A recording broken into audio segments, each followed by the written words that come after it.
So, yeah, so Mr. Venkatesh, continuing from where we have left off, Yeah. doesn't it seem strange that that a small company like PIPDIC in this small state called Puducherry should be allocated such a massive coal block when it clearly doesn't even have its own power plant in Puducherry?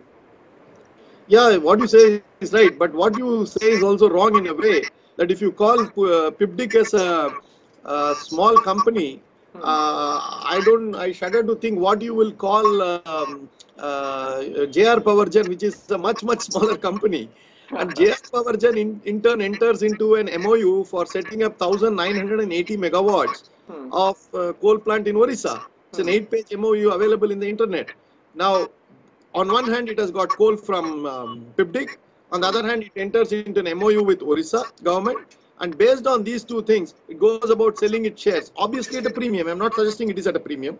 Hmm. I'm only saying that it could possibly be at a premium. If it is at a premium, Hmm. it is nothing but 2G scam replayed all over again, lock, stock, and barrel. So I guess then you're saying that the whole MOU with the government of Orissa was just window dressing to boost up the share price. Possibly yes. We can't rule it out, and Hmm. that's an issue that you have to cross it only when you do a sustained and hard interrogation. I don't know have any information whether it was done in such a way, but Hmm. should it have happened? But as I told you, a birth cannot be transferred so easily in this country. A birth for 150 rupees cannot be transferred. Coal blocks running into millions of rupees, crores of rupees, just can be transferred on the basis of a mere share transfer. Looks obnoxious to me. Yes, it does. So could you tell us more about the loss evaluations that have been made by the CAG? See, as I said, the CAG laws is a very complicated exercise. It is perhaps a chartered accountant's delight. And I am not going to go into this particular aspect of it in greater detail because it will not be of great interest to the audience here. But I will say that what one needs to focus is not on the numbers, but Hmm. the crux of the issue is contained in para 4.2 of the CAG report, which clearly says that the entire manner in which coal blocks were allocated, namely to all these 142 private participants, was surely lacking objectivity, transparency. There was some sort of opaqueness in the whole thing. And as you know, whenever there is opaqueness, there is going to be arbitrariness. And wherever there is arbitrary, there is going to be some sort of a fraud, some sort of a scam. Hmm. So would you say that the whole economic reforms process has been derailed to the point wherein the so-called robber baron industrialists are emerging like the oligarchs of Putin's Russia? I would say Putin's Russia will well be advised to compare itself with Manmohan Singh's India. It is now no more Putin's Russia, it is going to be Manmohan's India, which will Hmm. be talked of as oligarchs and all the robber barons that it seems have descended. But having told you this, the whole idea of reforms was less of state intervention, less Hmm. of arbitrariness, less of discretion at the hands of the officials, and more of a market play. This was the crux of reforms. But if you look at what was pre-reforms, you had this license permit quota Raj, where you couldn't produce an ambassador car more than what you were originally allotted quota for. Hmm. Now, instead of quotas and licenses for manufacturing, you have quotas and licenses in these type of natural resources. And Hmm. look at it, out of 70 million tons, which actually these people should have originally mined for the year 2011-12, hardly 35 million tons have been mined, meaning people got the licenses, people got the coal licenses, but did not mine it. Why? They did not mine it because they simply wanted this whole thing to be used as a ruse to either create supply shortages and thereby lead to more imports, thereby lead to more kickbacks, thereby lead to further other complications. Two, in the alternative, they got coals and they simply wanted to sell the coal blocks through the share transfers, like what I explained to you.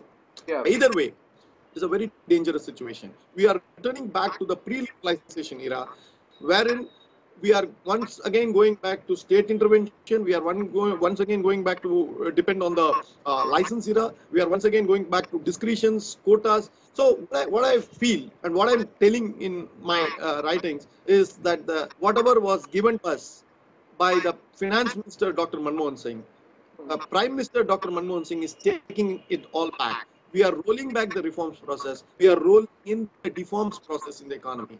This is a very dangerous thing. Be it at the central level, be it at the state level. What I see is that there is enormous increase in the state interference. 20 years back, we didn't have these type of scams coming out, but today we are having a number of scams coming out for a simple reason: there is more of state intervention and less of market. Hmm. So you're saying that. But what do you say to the government and particularly Mr. Kapil Sibal's argument that these mines were gifted to favored individuals to keep the price of power low? Have they? I don't. Do you believe that they have succeeded in keeping the price of power low? On the contrary, when you look at it, these people have not mined and put the coal into thermal plants and converted thermal plants into power gen units. They have not generated power. In fact, if you look at it, we are peak shortage is around 14%. Two, the last 10 years or 15 years, the achievement of our power, both public sector, private sector, all put together, to the plant targets, it's only 50%. We are only achieving 50% of our targets in power sector. That implies that we are not putting coal to use. So this argument of Mr. Kapil Sibal that we are putting, we gifted coal blocks so that it can be used by people to generate power, we can generate steel, we can produce cement, is absolute nonsense. Steel prices have risen phenomenally. Cement prices have risen phenomenally. There is a huge power shortage in this country. In fact, on July 31st, we had power outages in 15 to 20 states in this country. You will be well aware. Why does this all happen?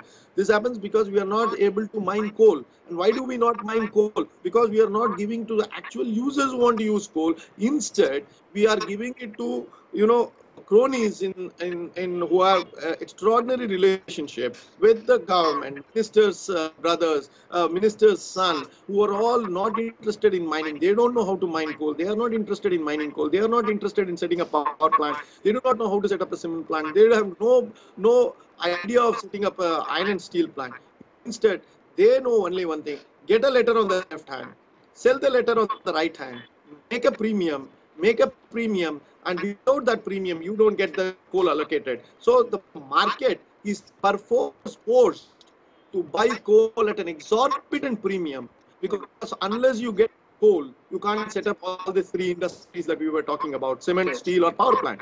And unless you get coal to the original users, the final users must be the one who actually starts using coal.